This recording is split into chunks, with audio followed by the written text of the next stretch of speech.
Well, one of the things I want to come back to is this idea. So that you say in the book, there is masculine order and feminine chaos. No, actually, I say that those are symbolic representations of the two things. Right, okay. So why? Why is order masculine? I think it's because our primary social hierarchy structures are fundamentally masculine. And that's not the patriarchy? Well, it's not the modern idea of the patriarchy, that's for sure. I mean, that's my idea of the patriarchy, which is a system of male dominance of society. Yeah, but that's not my sense of the patriarchy. So what's yours? Well, in what sense is our society male-dominated?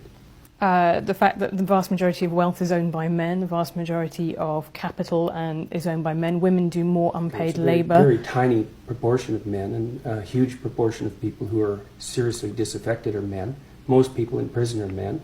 Most people who are on the street are men. Most victims of violent crime are men. Most people who commit suicide are men.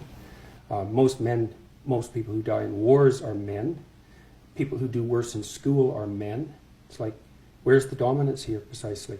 What you're doing is you're taking a tiny substrata of hyper-successful men and using that to represent the entire structure of Western society. There's nothing about that that's vaguely appropriate. But I could say equally well that most rape victims are women. Terrible things happen to people of both sexes. And you could say that with perfect utility, but that doesn't provide any evidence for the existence of a male-dominated patriarchy. Well, it just means that terrible things happen to both genders, which they certainly do. But there are almost no women who rape men, for example. So that is an asymmetry there in sexual violence.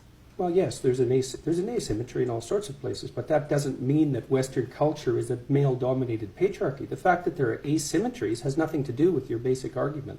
No, but you might equally... This is a trope that people just accept. Western society is a male-dominated patriarchy. It's like, no, it's not.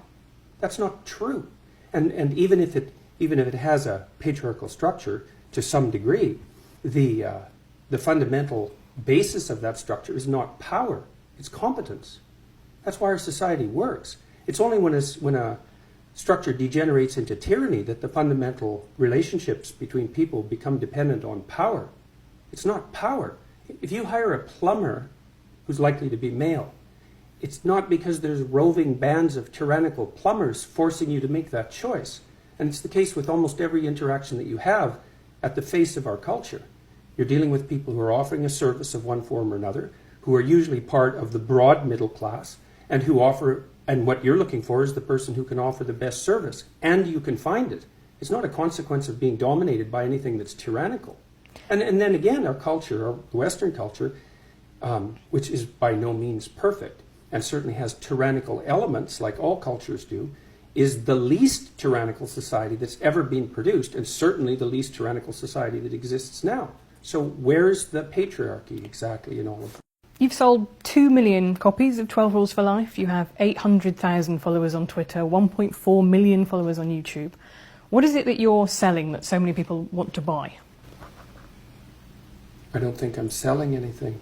Well, I went to a show where you were selling tickets to your show, so people are willing to pay a lot of money to see you speak. What is it that you think that people are hungry for? They want to hear from you.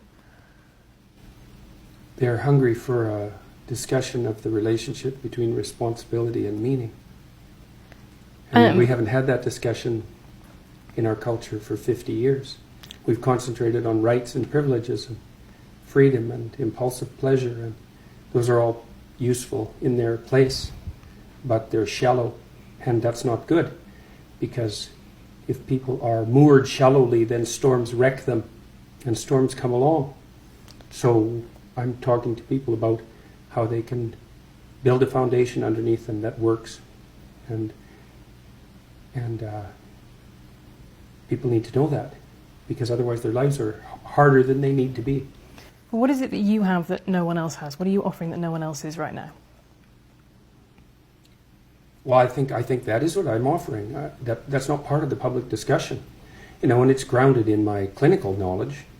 So I've been a clinician for a very long time, and I'm familiar with the works of most of the great 20th century clinicians, and a reasonable amount of philosophy, and a good swath of literature, and I'm a credible scientist, and so I can bring that all together.